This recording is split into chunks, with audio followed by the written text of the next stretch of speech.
दोस्तों यदि आप क्लास 9th या 10th में हैं तो ये आज का टॉपिक आपके लिए बहुत ही इम्पोर्टेंट है। कुछ लोग क्या करते हैं कि इस टॉपिक को इग्नोर करते हैं, जिसके वजह से उनके एग्ज़ाम में मार्क्स कट हो जाते हैं। ये बहुत ही सिंपल सा टॉपिक होता है, ये आपके 1 अंक का टॉपिक होता है। जो आपका पहला प्रश्न होता है हिंदी का, पहला प्रश्न यही होता है कि इसमें दिया रहता है कि बहुविकल्पीय प्रश्न के अंतर्गत ये आता है। इनमें पूछा रहता है कि निम्नलिखित में से कोई एक कथन सही है, उसे पहचान कर अपनी अभ्यास पुस्तिका में लिखिए। आपको क्या करना रहता है, आपको 4 कथन दिए रहते हैं ऑब्जेक्टिव में, आपको जो सही होता है उसको छाँट कर अपनी अभ्यास पुस्तिका में लिखना रहता है। बट कुछ लोग क्या करते हैं कि इसको इग्नोर कर देते हैं, इसको पढ़ते ही नहीं हैं और हमारा पहला प्रश्न यही होता है और इसे छोड़ देते हैं। तो आपको ऐसा नहीं करना है, इसको पढ़ के जाना है। आपको सिर्फ क्या करना है, सिर्फ 1 लाइन लिखना रहता है, जिससे आपको 1 अंक मिल जाते हैं आसानी से। ये आपके क्लास 9th में भी पूछा जाता है और आपके बोर्ड परीक्षा 10th में भी पूछा जाता है। और मैं जो आज ये टॉपिक आपको बताने वाला हूँ, ये आपके क्लास 10th के लिए तो बहुत ही इंपॉर्टेंट है और 2022 के एग्ज़ाम में इनमें से क्वेश्चन आ सकते हैं। तो वीडियो को आप कंप्लीट देखिएगा, वीडियो को बिल्कुल भी स्किप मत कीजिएगा।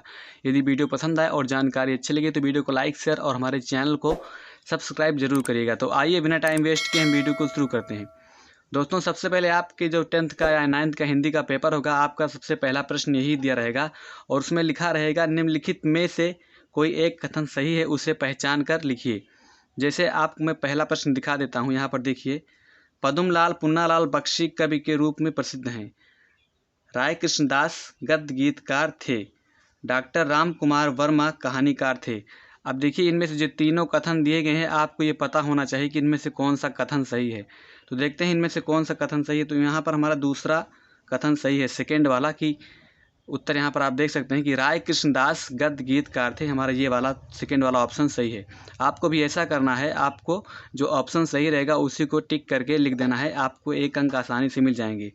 उसके बाद हमारा दूसरा नंबर है, दूसरा प्रश्न है कि इनमें से देखिए कौन सा सही होता है। कि राजेंद्र प्रसाद कवि के रूप में प्रसिद्ध हैं। सेकेंड है अपनी खबर उग्र की आत्मकथा है। डॉक्टर लक्ष्मी सागर वार्षणेय उपन्यासकार थे। तो इसमें सेकेंड वाला हमारा ऑप्शन, इसमें भी सेकेंड वाला ऑप्शन सही है कि अपनी खबर जो है वो उग्र की आत्मकथा है। ये अपनी खबर जो रचना है ये उग्र की आत्मकथा है।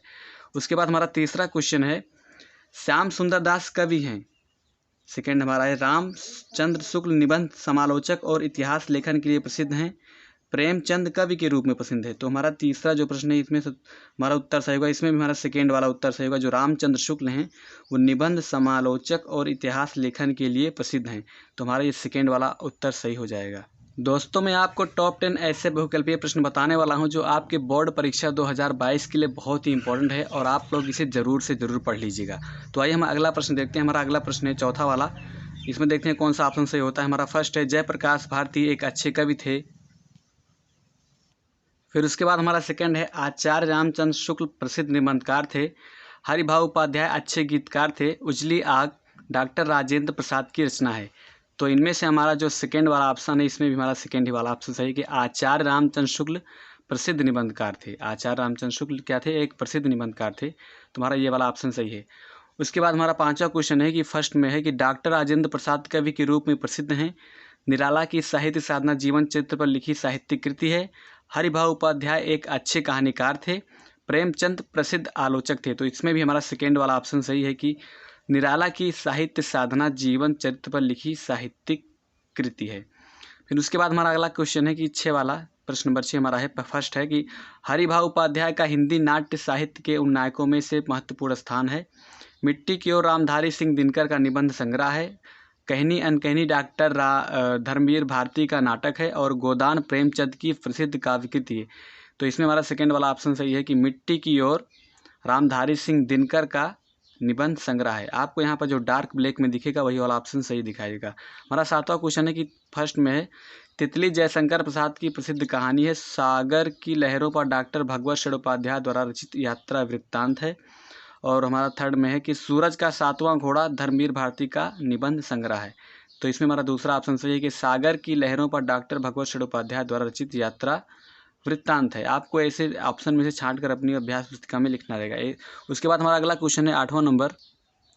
रानी केतकी की कहानी मथुरानाथ शुक्ल ने लिखी है। भारतेंदु हरीशचंद्र शुक्लोत्तर युग के उपन्यास लेखक हैं। कलम का सिपाही की रचना अमृत राय ने लिखी है। या की थी। तो इसका थर्ड ऑप्शन सही होगा कि कलम का सिपाही की रचना जो है वो अमृत राय ने की थी। यहाँ पर इसका थर्ड ऑप्शन सही हो जाएगा। हमारा अगला प्रश्न है कि हरिभाऊ उपाध्याय प्रसिद्ध उपन्यासकार थे। डॉक्टर राम कुमार वर्मा एकांकी नाटककार के रूप में प्रसिद्ध हैं। उसके बाद हमारा है थर्ड में कि डॉक्टर लक्ष्मी सागर वार्ष्णेय प्रसिद्ध कहानीकार हैं। इसमें हमारा सेकेंड ऑप्शन सही होगा कि डॉक्टर राम कुमार वर्मा एकांकी नाटककार के रूप में प्रसिद्ध हैं। तो हमारा ये सेकेंड वाला ऑप्शन सही हो जाएगा कि डॉक्टर राम कुमार वर्मा एक एकांकी नाटककार के रूप में प्रसिद्ध हैं।